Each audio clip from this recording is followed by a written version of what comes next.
que acontece comigo, investidor, se um fundo imobiliário em que eu invisto venha a falir. E qual é o risco de um fundo imobiliário falir? Meu nome é Ramiro Gomes Ferreira, eu sou gestor de investimentos profissional, credenciado pela CVM e planejador financeiro CFP. E nesse novo vídeo da série Ramiro Responde, eu vou responder a dúvida muito pertinente do Sérgio Paulo Souza. Falou mais ou menos assim: considerando que o fundo imobiliário é o dono dos imóveis que ele possui, o que ocorre se o fundo falir? Os imóveis são leiloados e o valor é repartido com os cotistas? Eu achei essa pergunta muito pertinente mesmo, não fui o único, porque essa pergunta teve vários likes, e resolvi expandir um pouco, esse assunto, trazer um pouco mais de conteúdo a respeito, mostrar os riscos disso acontecer, o maior risco possível do investidor, enfim, um panorama bem mais completo para que não sobre dúvidas sobre esse tema de ninguém. Então, se isso parece interessante para você, já peço para que você deixe seu like aqui, se inscreva no canal, compartilhe esse vídeo nas redes sociais para nos ajudar a crescer ainda mais o Clube do Valor e fique aqui comigo até o final do vídeo, que tem muito conteúdo bacana que eu vou explicar aqui. Feito isso, podemos rodar a vinheta e já voltamos aqui com o conteúdo.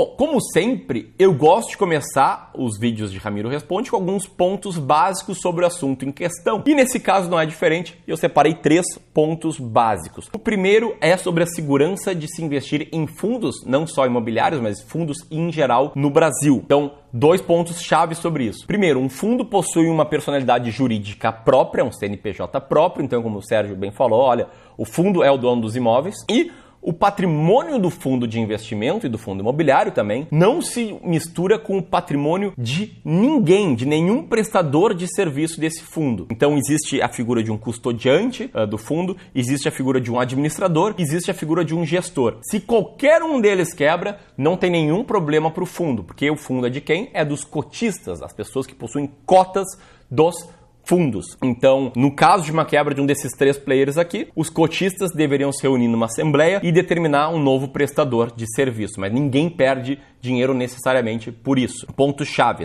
Segundo ponto, já comentei aqui, o dono dos fundos imobiliários são os seus cotistas. E o terceiro é muito raro fundos imobiliários possuírem endividamento. Então, se a gente for fazer uma analogia com o mercado de ações, por que uma empresa quebra? Porque o seu negócio não vai bem, evidentemente, seus custos são maiores que as suas receitas, ou ela não tem receita, não consegue mais gerar receita, e para isso ela recorre a endividamento, pega dívidas, e a partir do momento que a empresa perde o controle das suas dívidas, não consegue mais honrar os seus credores, os credores vão lá e pedem a recuperação judicial, pedem a falência da empresa. Então, por que eu deixei esse ponto? Em via de regra, existem muitas restrições para alavancagem de fundos imobiliários, restrições fortes da CVM. E são raríssimos os fundos que possuem dívidas. E os que possuem têm uma dívida muito controlada. Ou seja, eu botei aqui que a dívida líquida desses fundos é negativa. O que significa isso? Que a dívida que eles têm menos o valor que eles possuem em caixa dá um valor negativo. Então, tá ultra mega controlada a dívida dos fundos que possuem endividamento em forma geral. Então, esse terceiro ponto já é, para antecipar essa pergunta. Um fundo pode falir?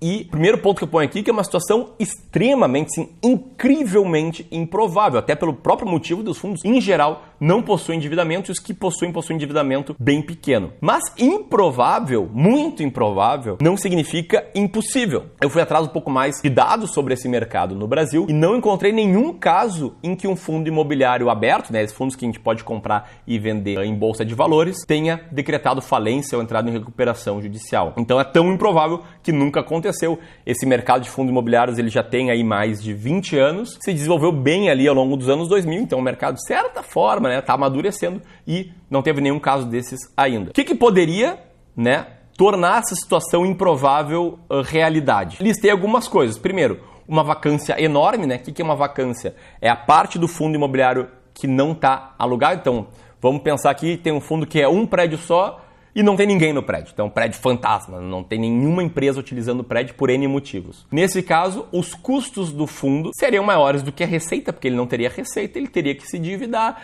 e essa situação poderia vir a gerar no médio e longo prazo uma falência desse fundo. Então a vacância tem que ser muito grande mesmo, a ponto de não gerar receita para cobrir os custos mensais de manutenção desse imóvel. Segundo ponto, endividamento descontrolado, também é improvável por conta dessa restrição de alavancagem que os fundos imobiliários possuem. O terceiro, em fundos de investimentos imobiliários que compram papéis imobiliários como LCIs, LHs, CRIs, etc. Nesse caso, o risco de crédito, que é o risco das pessoas que eu comprei o CRI, das empresas, né, que emitiram as CRIs que eu comprei quebrarem, se efetiva de forma assim geral, ou seja, toda a carteira do fundo vai a zero, então o fundo daí quebra. E o terceiro ponto, o quarto ponto, muito improvável, é uma catástrofe no prédio do FII, ou nos prédios do fundo imobiliário. Por exemplo, o fundo é um prédio, esse prédio desaba. Mas é tão improvável disso acontecer por dois motivos. Primeiro, não é comum um prédio desabar. Segundo, é muito improvável deles não possuírem seguros para esse tipo de causa. Então, quero deixar bem claro aqui que é uma situação assim que vai ser raríssima, né? Nunca aconteceu, mas é possível. Aqui eu tenho alguns exemplos para mostrar como isso seria possível. E o que aconteceria então se um fundo vai à falência? Como eu falei, os cotistas são os donos, então os cotistas teriam que arcar com as consequências. De fato, poderia ter o imóvel leiloado para pagar as dívidas e se não fosse suficiente, os cotistas poderiam, né, ter o risco até mesmo ter que aportar dinheiro para lidar aí com o que o fundo deve. Então, esse risco, ele supera um pouco o valor investido.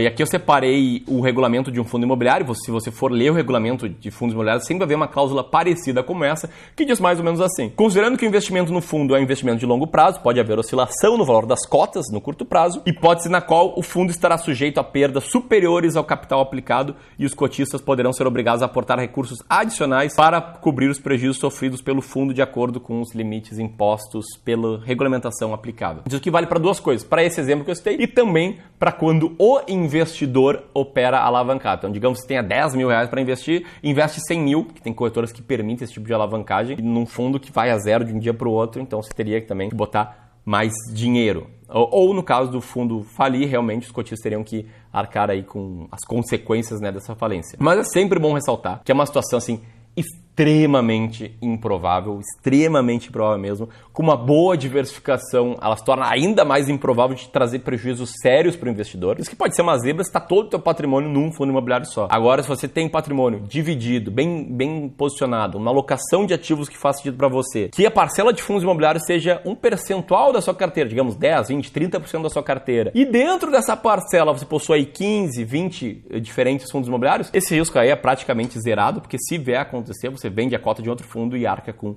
as consequências. Então essa é a nossa visão sobre esse tema. E para fechar esse assunto, né, um ponto que é sempre bom ressaltar, que é um medo que muitos investidores têm, é se o custodiante, administrador ou gestor falir. Eu já falei lá sobre isso nos pontos básicos desse próprio vídeo e é sempre bom ressaltar que o cotista vai estar plenamente seguro que o patrimônio do fundo ele não se mistura com o patrimônio de nenhum prestador de serviço. Nunca é demais ressaltar aqui. Então acho que sobre esse assunto é isso. Espero que você tenha gostado aqui da nossa aula, da minha aula sobre esse tema. E agora eu passo a bola para você que está assistindo. Qual é uma grande dúvida de investimento que você possui que não está explicada aqui em nenhum vídeo do Clube do Valor? Compartilha ela comigo aqui nos comentários, que a gente seleciona as dúvidas mais pertinentes, as dúvidas que têm mais likes, as dúvidas que a gente nunca respondeu em outros vídeos, para criar uma aulinha como essa no Ramiro Responde. A gente gosta de sempre ir um pouco além, né, da pergunta, deixar tudo bem contextualizado, deixar tudo bem explicado. E se esse vídeo te ajudou, se fez sentido para você, se a informação foi nova para ti, deixa o like aqui, te inscreve no canal e compartilha nas redes sociais, nos grupos da família do WhatsApp, no grupo da firma do WhatsApp, para me ajudar, para ajudar toda a nossa equipe aqui a crescer o canal e continuar postando aí 3 vídeos novos por semana, como a gente está fazendo atualmente. Então, por hoje eu fico por aqui, agradeço aí a tua participação